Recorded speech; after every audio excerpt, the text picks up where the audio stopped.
성근 눈이 내리고 있었다. 내가 서 있는 벌판의 한쪽 끝은 야트막한 산으로 이어져 있었는데 등성이에서부터 이편 아래쪽까지 수천 그루의 검은 통나무들이 심겨 있었다. 여러 연령대의 사람들처럼 조금씩 다른 키에 철길 침목 정도의 굵기를 가진 나무들이었다. 하지만 침목처럼 곧지 않고 조금씩 기울거나 휘어 있어서 마치 수천 명의 남녀들과 야윈 아외들이 어깨를 웅크린 채 눈을 막고 있는 것 같았다. 묘지가 여기 있었나? 나는 생각했다. 이 나무들이 다 묘비인가? 우듬지가 잘린 단면마다 소금 결정 같은 눈송이들이 내려앉은 검은 나무들과 그 뒤로 엎드린 봉분들 사이를 나는 걸었다. 문득 발을 멈춘 것은 어느 순간부터 운동화 아래로 자작자작 물이 밟혔기 때문이었다. 이상하다 생각하는데 어느 틈에 발등까지 물이 차올랐다. 나는 뒤를 돌아보았다. 믿을 수가 없었다. 지평선인 줄 알았던 벌판의 끝은 바다였다. 지금 밀물이 밀려오는 거다. 나도 모르게 소리내어 물었다. 왜 이런 데다 무덤을 쓴 거야? 제가 읽은 책은 여러분들 너무나 잘 아시는 한강 작가의 작별하지 않는다라는 책이고요. 갑자기 왜 소설을 읽었는지 아마 궁금해하실 것 같은데요. 여러분들은 이 소설을 읽으면서 어떤 장면이 떠오르세요? 저 같은 경우는 이제 건축을 하기 때문에 이 책을 읽으면서 한강 작가가 계속 묘사하는 장면들이 공간적으로 생생하게 떠올랐거든요. 아마 여러분들도 이 책을 읽으면서 그런 생각을 하셨으리라고 생각을 합니다. 그렇기 때문에 이 소설가들이 시간과 공간을 글로서 표현하는 이런 작업들, 그리고 우리 건축하는 사람들이 또 공간을 통해서 또 시간을 압축해서 그 공간에 같이 포함되게 함으로써 일반인들한테 어떠한 이야기를 하고 있는지, 그런 점에서 건축과 문학이 참 많이 닮아 있구나, 그런 생각을 하게 됐고요. 그런 면에서 저한테는 또 이 책을 읽으면서 피할 수 없는 몇 가지 질문들이 있었고요. 그런 질문들을 우리가 하나하나씩 여러분들과 같이 물어가면서 이 책을 읽으면서 들었던 생각을 공유해 드리도록 하겠습니다. 한강의 대표작 중에 하나인 작별하지 않는다는 제주 4.3 사건을 다루고 있고요. 또 빨갱이라는 오명으로 수천 명의 민간인을 학살한 사건을 사실로 재구성한 소설이죠. 소설에서는 공권력에 의해서 무너지는 개인의 나약함이라든지, 또 그렇지만 흔들리지 않는 사랑의 강인함을 보여주고 있습니다. 그래서 작가 한강은 이러한 기억, 그리고 또 사랑으로부터 우리는 작별하지 않겠다, 그리고 기억하겠다 라는 의미에서 책의 제목을 작별하지 않는다라고 했고요. 이 책이 건축이나 도시를 공부하고 또 그걸 대상으로 연구하는 사람들한테 피할 수 없는 질문을 던지고 있습니다. 도시는 어떤 방식으로 작별하지 않는다를 말하고 있나라는 그런 질문을 우리에게 던지고 있고요. 그런 맥락에서 들여다보고 유사한 작업을 도시 공간에, 그리고 건물에서 한 그런 건축가들이 있습니다. 우리가 이 소설을 읽어보면서 항상 이 작가가 어떤 이야기를 하고자 하는지, 그 문장의 이면에 작가의 생각을 읽을 필요가 있죠. 책의 주인공 경아의 꿈으로부터 이 소설이 시작되고 있습니다. 여기서 나오는 주인공 경아는 작가 자신이고요. 소년이 온다를 쓰고 난 뒤 아직까지 그 소년이 온다라는 그 책 속에 자기 자신이 빠져서 헤어나지 못하고 있죠. 그래서 꿈에 시달리는 그런 사건들을 보여주고 있는데, 그래서 우리가 이 작별하지 않는다 책의 첫 부분에 나오는 경아의 꿈이 이 책 전체를 이야기하고 있다고 봅니다. 여기서 수천 그루의 검은 나무는 인물인 친구인 인성과 같이 제주 4.3 사건의 희생자를 추억하고 기리고 그들의 아픔, 절망을 표현하는 프로젝트를 하게 되고요. 이 수천 그루의 통나무를 바닷가에 심는 그 작업을 작별하지 않는다라고 하죠. 그래서 이 작품을 통해서 한강 작가는 그 아픔을 전달하고 있습니다. 그 아픔을 간접적으로 표현하는 것 중에 하나가, 통나무를 다듬는 작업을 하는 인선이 통나무를 만들다가 엄지와 중지, 절단되죠. 그래서 병원에 입원하고 봉합수술을 하게 되는데, 봉합수술이 성공적으로 되려면 신경을 계속 살려야 되고, 그러려면 3분 간격으로 24시간 내내 3주 동안 그 봉합 부위를 바늘로 찔러야 됩니다. 계속 피를 흘려야지 신경이 죽지 않는 거죠. 그래서 그 장면을 묘사하고 있는데, 그 아픔이 너무나 생생하게 전달됩니다. 이 인선의 아픔은 인선이라는 개인의 아픔이 아니고 우리 집단, 우리 사회의 아픔인 거죠. 이런 고통을 기록하는 방식, 그리고 수천 굴의 통나무를 통해서 사회의 아픔을 전달하는 방식, 이런 것들이 우리 건축가들한테는 이런 이미지로 아마 떠오르지 않았을까, 그런 생각이 듭니다.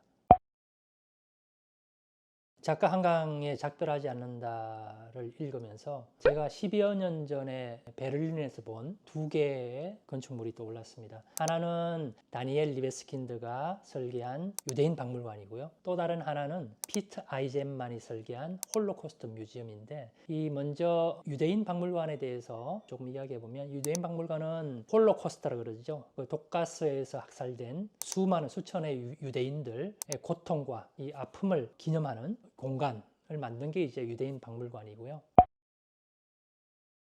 건물의 외벽이 아연과 티타늄의 굉장히 차가운, 그리고 날카로운 내각의 그런 벽, 복도의 끝이 무언지 짐작할 수 없는 깊은 어두움, 그리고 좁고 긴 틈을 가진 창문들, 그리고 벽에 뚫려 있는 구멍들. 이 건물 속에서는 도저히 평온한 그런 감정은 스며들 틈이 없습니다. 10년 전에 제가 이 건물을 보고 느꼈던 그 감정이 그대로 생생하게 장면이 떠오르고요. 이렇게 건축 공간이 철저하게 나를 몰아붙이는 그런 경험은 처음이었던 것 같아요.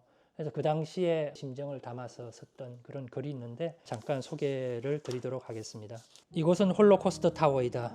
도저히 탈출할 수 없는 높은 벽, 한참이나 높은 곳에서 간신히 들어오는 빛, 마치 저 세상에서 오는 듯한 빛은 나를 더 절망으로 내몬다. 절망의 공간의 바닥에는 수많은 얼굴들이 깔려 있다. 우리가 기억해야 할 얼굴들이다. 그들의 공포와 절규를 밟고 걸어가도록 되어 있다. 죽음의 순간에서의 절망, 공포, 비명이 발에서부터 오장육부를 타고 올라와 나를 찌른다. 피하고 싶은 절멸의 체험은 언제금 다시 또 오를 것 같다. 제가 이렇게 그때 심정을 적었는데요. 아마 여러분들이 이 유대인 박물관에 가면 아마 똑같은 경험을 하시리라 의심치 않고요. 이 대목에서 우리는 작가 한강에 수천 그루의 검은 통나무가 오버랩되는 것을 우리가 느낄 수가 있을 것 같아요.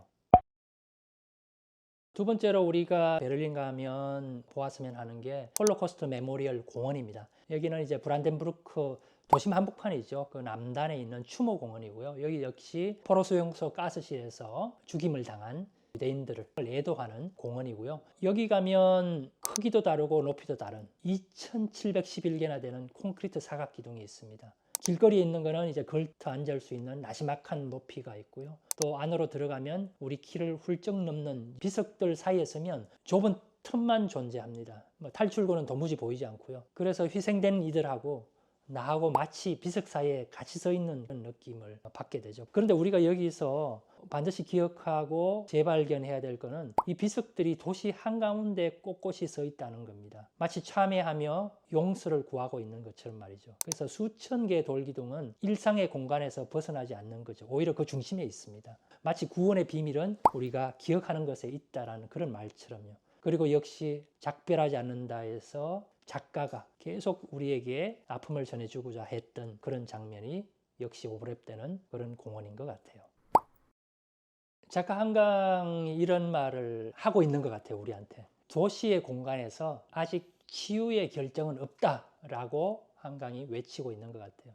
풀어서 이야기하면 이런 거죠. 우리가 살아가는 일상의 도시 공간에서는 아직까지 진정한 용서도 없었고, 당연히 사과도 없었고, 우리 사회를 보면 아직까지 소년이 온다를 부정하는 이들이 아직 있죠. 제대로 된 용서를 빌지도 않았다. 그리고 도려진 상처가 온전히 치유되지도 않았는데 정치는 이들에게 면죄부를 주었다.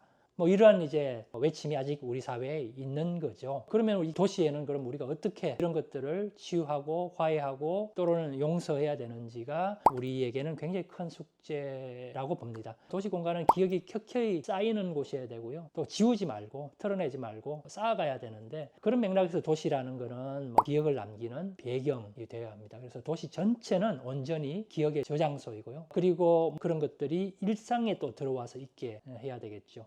뮤지엄과 이제 공원처럼 말이죠. 그래서 저 멀리 뭐 그런 결정체들이 혹은 저 높게 뭐 떨어져 있는 게 아니고 우리 일상 속에 들어와서 우리가 항상 느끼고 같이 생활할 수 있게 우리가 도시 공간을 만들어 가야 되겠죠. 한강이 작별하지 않는다 해서 뭐 나약하지만 또 강인한 인간의 삶과 궤적을 깊이 있게 뭐 그려내고 있죠. 그리고 그러면서 동시에 이제 적층된 쌓여 있는 여러 가지 사람들의 사연, 사건들, 그리고 현실과 꿈, 뭐 이런 것들의 시공을 넘어서 총체적인 경험을 우리한테 선사하고 있는 거죠. 이렇듯 도시도 일상 속에서 서로를 향한 사랑과 같이 살아가는 그런 책임, 또 이러한 진실된 사랑의 경험을 위한 시간을 도시 공간이 선사하는 게 올바른 도시 만들기가 아닐까요? 우리가 오늘은 한강 작가의 작별하지 않는다를 읽었는데요. 이런 문학 작품 속에서 공간을 묘사하고 있고 그리고 그 속에서 살아가는 사람들의 숱한 이야기들이 소설을 통해서 전개되고 있고요. 이런 모든 예술들은 사실은 이런 공간을 이제 묘사하고 있고 그 공간 속에서 여러 가지 이야기들이 전개되고 있는 면에서는 건축과 굉장히 맞닿아 있다고 생각합니다. 이러한 여러 가지 예술의 장르들이 결국은 우리의 생활에 내재화되게 만드는 거죠. 이 이후에도 또 사진이라든지 이런 것들을 가지고 저희 도시를 우리가 어떻게 바라볼 수 있는지에 대해서 기회가 되면 시청자 여러분들을 만나도록 하겠습니다. 감사합니다. 그때 우리가 서촌 영상이었죠. 서촌 영상을 촬영하면서 건축가와 함께 걷는 청와대 서촌 북촌 산책이라는 뭐 책을 제가 이제 집필하게 되었는데 그때 이제 구독자분들을 위해서 5분을 추첨해서 이제 책을 드리기로 했습니다. 자, 그러면 5권의 책을 정정할 추첨을 하도록 하겠습니다. 예, 안에 보이시나요? 예. 쪽지를 넣어서 저희들이 추첨을 할 수 있게 했고요. 제가 5분을 뽑아서 책을 드릴 수 있도록 하겠습니다. 어떻게 할까요? 뭐 일단 펴서 예. 잘 펴지네요. 예. C3K 우리 구독자님. 자, 그다음에 어유 이런 같은 거 뽑았습니다. 예, 이번에는 J초이 5692님. 네. 네, 그 다음에는 쿨히 0504님. 네. 배현숙 272님. 한 분 더 남았습니다. 예, 마지막 한 분입니다. 알트 모디스키? 알트 모지씨 9931님. 네, 그렇게 해서 5분께 저희들이 보내드리도록 하겠습니다. 감사합니다.